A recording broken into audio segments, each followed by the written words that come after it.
బతుకమ్మని అప్పచెప్పి ఈమె ఆడితేనే బతుకమ్మ అన్నట్టుగా మేము పిచ్చిగాడి కొడుకులో లేవా తెలంగాణ పిచ్చోళ్ళు? మేము తెలంగాణ పిచ్చోళ్ళు తిరిగితే బతుకమ్మ అయింది అని ఇదైతే వాస్తవం. ఎందుకంటే కవితమ్మ అంటే బతుకమ్మ, బతుకమ్మ అంటే కవితమ్మ. కవితమ్మతోటే ఈ బతుకమ్మ పండుగ గురించి లోక వెలుపున ఇలిచిపారింది, తెలిసిపోయింది, ప్రచారం అయింది అనేది అప్పుడు వాళ్ళే చెప్పారు కదా మీటింగ్లల్లా, సభలల్లా.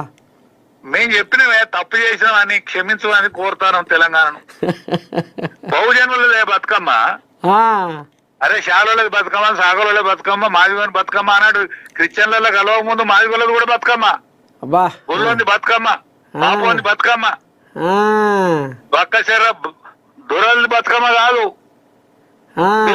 వీళ్ళ అమ్మ ఆడిందా అడుగునే, వీళ్ళ అమ్మ మీ ఇంటికి పోయిందా బతుకమ్మ షిబ్బి పట్టుకొని.